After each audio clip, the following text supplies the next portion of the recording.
Jumpa lagi para sahabatku terkasih dimanapun berada. Semoga kita semua dalam keadaan baik dan sehat. Para sahabatku terkasih, sesi ini saya mengajak kita dengan sebuah judul. Paus Fransiskus sakit, dunia mendoakan kesembuhannya. Pendeta sakit, apakah dunia mendoakannya? Para sahabatku terkasih dimanapun berada, judul ini bermaksud untuk menegur orang-orang dari kaum denominasi yang selalu hadir menghina ajaran iman gereja Katolik, demikian juga Paus. Dan ini kita lihat ketika Paus Fransiskus meninggalkan Indonesia dalam kunjungannya. Banyak orang bermunculan di sana dengan berbagai macam pernyataan menghina Paus, demikian juga ajaran iman gereja Katolik. Mereka merasa diri hebat dan bisa menggenggam dunia ini. Merasa diri paling tahu dan dikenal oleh dunia. Itulah yang mereka lakukan sehingga secara membabi buta mereka hadir menghina iman gereja Katolik, demikian juga menghina Paus. Para sahabatku terkasih, kita tahu bersama bahwa pada saat-saat ini Paus Fransiskus sedang sakit dan dalam perawatan. Berbagai media memberitakan sakitnya beliau ini. Demikian juga dari berbagai penjuru dunia, orang-orang melantunkan doa untuk kesembuhan beliau. Doa-doa itu bukan saja datang dari umat Katolik yang menyebar di seluruh penjuru dunia, melainkan juga dari berbagai agama. Berikut ini saya mengangkat dua contoh pemberitaan tentang sakitnya beliau ini yang datang dari negara lain, demikian juga datang dari agama lain. Bagaimana pandangan mereka tentang Paus Fransiskus ini akan kita lihat dalam pemberitaan ini. Jadi ada dua hal yang saya angkat di sini. Pertama, dikutip dari laman ngopibareng.id. Bagus juga namanya ini. ngopibareng.id. Doa untuk kesembuhan Paus Fransiskus mengalir dari seluruh dunia. Vatikan menyatakan Paus Fransiskus saat ini dalam kondisi kritis dan tes darahnya menunjukkan gagal ginjal tahap dini. Minggu tanggal 23 Februari 2025. Pemimpin Vatikan berusia 88 tahun ini dirawat di Rumah Sakit Gemelli, Roma sejak 14 Februari 2025. Vatikan menjelaskan Paus Fransiskus menerima 2 unit sel darah terkonsentrasi yang memiliki efek menguntungkan dan peningkatan kadar hemoglobin. Awalnya ia dirawat akibat pneumonia dan infeksi paru-paru yang kompleks. Sementara itu, doa untuk Paus Fransiskus mengalir dari seluruh dunia. Dari negara asalnya Argentina hingga pusat Islam Sunni di Kairo, hingga anak-anak sekolah di Roma. Di negara asal Paus Fransiskus, Argentina, umat Katolik berdoa untuk Paus agar beliau cepat pulih di gereja katedral. Sedangkan di Kairo, Imam Besar Al-Azhar, pusat ilmu Sunni yang menjalin hubungan dekat dengan Paus Fransiskus, mendoakannya agar cepat sembuh. Saya berdoa kepada Allah agar saudara saya terkasih Paus Fransiskus segera pulih dan memberinya kesehatan dan kesejahteraan yang baik sehingga ia dapat melanjutkan perjalanannya dalam melayani kemanusiaan. Komite Yahudi Amerika juga menyampaikan doa. Kami berdiri bersama dengan saudara-saudari Katolik kami selama masa yang penuh tantangan ini. Tulis kelompok ini di media sosial. Anak-anak sekolah di seluruh Roma membanjiri Rumah Sakit Gemelli dengan kartu ucapan semoga cepat sembuh. Sementara para uskup Italia memimpin doa rosario dan merayakan misa khusus di seluruh Italia. Berikut dikutip dari laman kompas.id, pemerintah dalam hal ini pemerintah Indonesia, mengajak seluruh masyarakat Indonesia untuk turut mendoakan kesembuhan Paus Fransiskus yang kondisinya saat ini sedang kritis. Pemimpin tertinggi Gereja Katolik Roma itu telah meninggalkan semangat iman bagi umat Katolik, sekaligus menguatkan nilai-nilai kebinekaan bagi masyarakat Indonesia.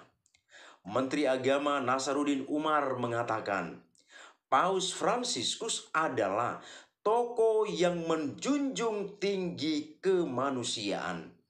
Dengan nilai yang sama tersebut, semua orang wajib saling mendoakan satu sama lain. Imam besar Masjid Istiqlal itu bahkan telah memimpin doa untuk Paus Fransiskus secara langsung bersama umat Islam lainnya di masjid terbesar di Asia Tenggara tersebut. Jadi, saya mohon kepada kita semua di sini, apapun agamanya, mari kita mendoakan kesembuhan beliau.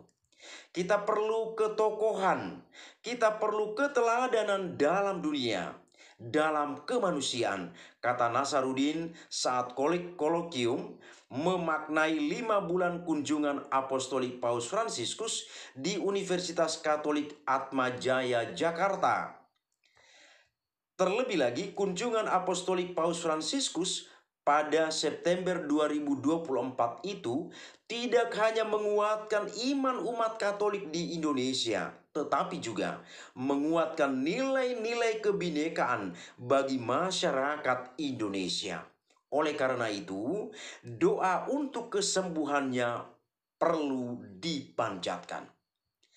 Kesan kunjungan Paus Fransiskus itu ditulis oleh 33 tokoh Islam dari berbagai kalangan, mulai dari pemimpin organisasi Islam, aktivis Muslim, hingga cendekiawan Muslim Indonesia dalam sebuah buku yang berjudul Salam Bagimu Sang Peziarah Harapan.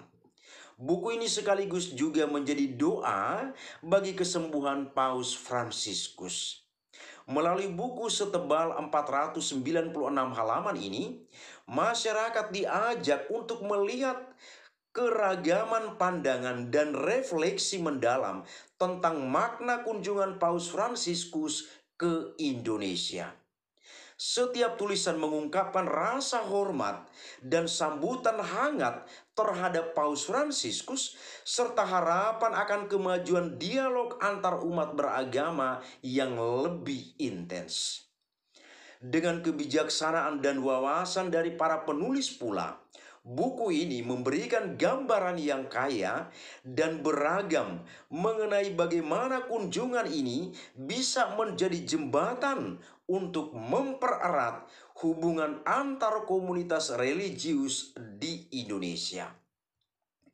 Ketua Pengurus Besar Nahdlatul Ulama, bidang media, IT, dan advokasi, Syafiq Ali, yang juga menulis dalam buku ini mengatakan, kesalehan yang ditunjukkan oleh Paus Fransiskus selama kunjungan apostoliknya telah menumbuhkan keteduhan bagi masyarakat Indonesia. Menurutnya, sebagai agama mayoritas, umat Islam seringkali merasa jengah melihat berbagai tindakan intoleransi yang mengatasnamakan agama Islam. Saya dan teman-teman NU telah merasakan itu tahun 2017 saat politik identitas menguat di Pilkada DKI Jakarta. Sekarang, ketika ada kunjungan Paus itu adalah tindakan simbolik yang luar biasa meringankan beban kita semua, kata Syafiq. Dan masih banyak lagi pandangan lain tentang kunjungan beliau dan doa-doa yang disampaikan oleh masyarakat di seluruh dunia yang bukan hanya datang dari kaum beriman Katolik tetapi datang dari berbagai agama. Para sahabatku terkasih, inilah berita yang luar biasa yang ditunjukkan kepada kita. Maka sekarang saya memberikan 2 komentar penting untuk kita menanggapi apa yang terjadi sesuai dengan judul yang saya buat di atas. Bahwa Paus sakit, dunia mendoakannya. pendeta sakit, apakah dunia juga ikut mendoakannya? Komentar saya ini saya tujukan kepada kaum denominasi yang selalu hadir dengan ekstrimnya menghina iman gereja Katolik, demikian juga menghina paus. Maka dua komentar saya sebagai berikut. Pertama, dari pemberitaan ini kita dapat melihat bahwa Paus Fransiskus itu adalah tokoh yang memiliki pengaruh bagi dunia. Maka ketika beliau sakit, dunia mendoakan kesembuhannya. Kedua, Anda itu terlalu kecil dan tidak ada apa-apanya. Anda tidak dikenal oleh dunia seperti paus. Dan kalaupun Anda sakit, dunia tidak mengenalmu dan mendoakanmu. Mungkin hanya jemaat Anda yang hanya seberapa itu yang mendoakan Anda. Itu pun kalau perilaku Anda itu baik. Demikianlah para sahabatku terkasih, berita sekaligus tanggapan saya atas situasi ini. Semoga ini bermanfaat bagi kita. Terima kasih, Tuhan memberkati.